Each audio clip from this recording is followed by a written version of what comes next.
Seja bem-vindo a esta série Atos dos Apóstolos do Lucas, o Espiritismo e a Mediunidade. Primeiro eu quero lhe agradecer por você ter tido paciência de vir acompanhando. Eu fui pegando o livro de Atos dos Apóstolos que o Lucas escreveu e fui pegando cada capítulo e analisando, trazendo a compreensão do Espiritismo e da mediunidade para cada capítulo. Porque é importante para poder entender. O Espiritismo é a volta do cristianismo. Então, entendendo o Espiritismo, você vai entender a volta do cristianismo. Por isso que o espírita toma Jesus como modelo e como guia. E aqueles primeiros discípulos, apóstolos de Jesus, mostrando a caminhada que os novos caminheiros de Jesus têm que fazer. Então ali é sempre modelo. Por isso que aquelas primeiras casas, as casas de Jerusalém, a casa do caminho, a casa lá de Samaria, ali as casas da Judéia, de Cesária, de Antioquia, de Filipos, de Coríntios, é uma lição. Cada casa daquela traz lições fantásticas, que você vai entender que cada casa daquela, ele usava a mesma técnica que o Espiritismo usa. Estudava as coisas de Jesus, em cima das anotações do Mateus, que depois virou o Evangelho de Mateus. Hoje o Espiritismo traz também a compreensão de Kardec, porque na época não tinha. Aí eles faziam reuniões mediúnicas, que eles chamavam de profetização, que era médio. Fazia reuniões de afastar espíritos imundos, que é reunião de desobsessão que o Espiritismo faz. Reuniões de curas, porque era muita gente, doentes, que ia procurar eles, que é o que o Espiritismo faz, harmonização e curas. Eles faziam muitas orações, uma fraternidade entre eles, e ajudava muito famílias carentes, as viúvas, pessoas carentes, que o Espiritismo toma também esse caminho. Então, na realidade, o Espiritismo é uma cópia pálida daquelas primeiras casas cristãs. Aquelas primeiras casas eram dentro da simplicidade. Era colocando Jesus como modelo e como guia, Jesus como o ponto máximo, a mediunidade a serviço do Cristo e para o Cristo. Só que agora o Espiritismo já tem as explicações científicas, como é que o fenômeno mediúnico acontece, seja mediúnico da vidência, da clarividência, da cura, onírica lá dos sonhos, de materializações, de voz direta, indireta, tem uma série de mediunidade estudada por Allan Kardec, mas você vai encontrar isso no livro dos médiuns, do Allan Kardec. Depois outros companheiros foram estudando e cada vez tem mais gente estudando e vai entendendo a mediunidade passo a passo. Nesse capítulo, é o capítulo 24, versículo 1, vai do 1 ao 9. Ele diz: Paulo é acusado diante de Félix. Lembra que o Paulo estava, nos capítulos anteriores, dizendo que estava em Jerusalém, já no fim, que eles queriam matar o Paulo de todo jeito. Mas Jesus tinha aparecido para Paulo e disse: coragem, o testemunho que você está dando aqui em Jerusalém, diante do Sinédrio, você vai ter que dar em Roma. Não se preocupe. Então, ele sabia que não ia morrer ali. Então, fizeram tudo para matar ele. Mas, primeiro, o segurança levou ele, o comandante do exército romano, que estava lá em Jerusalém, tirou. Depois, eles planejaram a morte dele. O comandante mandou ele para Cesária, que era a fortaleza romana ali naquela região, para o governador da região, que era governador que pegava aquela região de Cesária, que pegava ali a Síria, a Palestina, o que chama de Israel, era governador dali da região. E o Félix era o governador. Então Paulo foi levado até o Félix. E o Félix escutou Paulo e disse: mas eu vou escutar antes o Sinédrio, já que tem tantos judeus querendo lhe matar de todo jeito. Não tem motivo, mas quer escutar. Aí o Félix, aí vai acontecer, olha o que acontece. Paulo é acusado diante de Félix. 5 dias depois que Paulo já estava lá em Cesárea, o sumo sacerdote, que queria matar no outro dia, mas aquilo incomodou ele, o sumo sacerdote, o Ananias, que era um tremendo corrupto. O Ananias era corrupto, inclusive ficou rico na corrupção, que no final teve uma morte trágica, foi morto pelos próprios judeus, porque ele era traidor a favor dos romanos. Os judeus não perdoavam.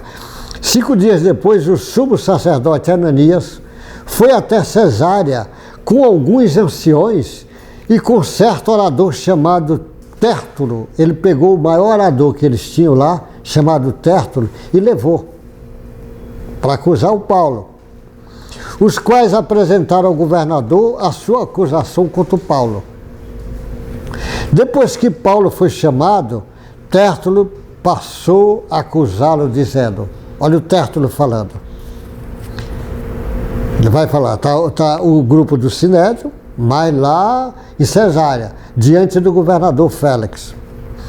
Excelentíssimo Félix, dizia o Tértulo, o que ia acusar.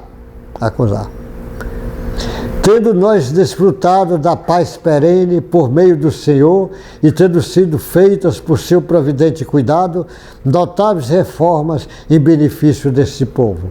Tudo mentira, falsidade pura. Não era isso que eles pensavam. Os judeus tinham raiva dos romanos, está lá, uma raiva danada. Sempre em todos os lugares reconhecemos isto com profunda gratidão. Entretanto, para não deter o Senhor por muito tempo, peço que, de acordo com a sua clemência, nos ouça por alguns instantes. Ele usa essa técnica de falar, isso a gente escuta. Aliás, você escuta às vezes no Senado, TV Senado, você vai escutar muito isso. Um senador às vezes fala, pá. E o outro é contrário. Então o senador geralmente diz assim, porque Vossa Excelência é um grande senador, o seu Estado deve se orgulhar muito do senhor, porque o senhor é um grande defensor do seu Estado, o senhor faz um trabalho brilhante, o senhor é um grande trabalhador. Porém, no entanto, entretanto, aí ele, pá, desgraça o outro. A mesma coisa aqui, começa a elogiar o governador, ou seja, o estilo puxa-saco, que você já sabe. Aí ele diz, porque tendo nós verificado que este homem era o Paulo, é uma peste e promove desordem entre os judeus do mundo inteiro, sendo também o principal agitador das seitas dos nazarenos, o qual também tentou profanar o templo, nós os prendemos com o intuito de julgá-los segundo a nossa lei. Mas sobrevindo o comandante Lísias, já quer atacar o comandante para ver se o comandante é punido, o arrebatou das nossas mãos com grande violência, ordenando que os seus acusadores viessem à presença do Senhor.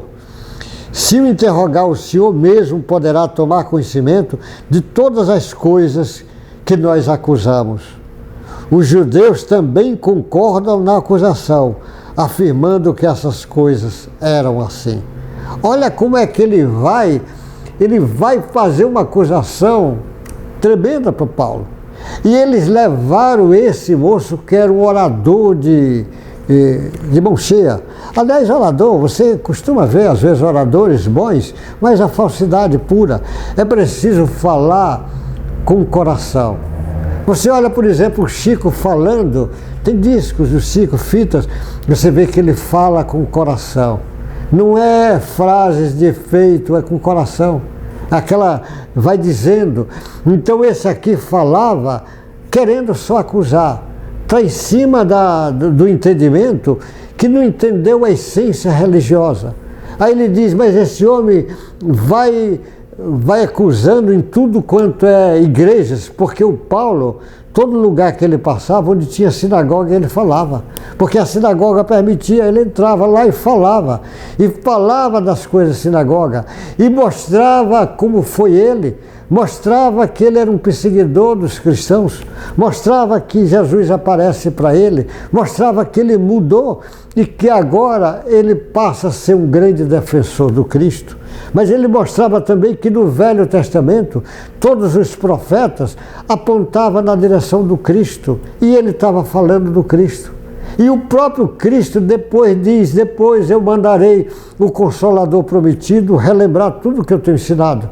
O Espiritismo é o Consolador prometido que está relembrando tudo de novo que Jesus ensinou.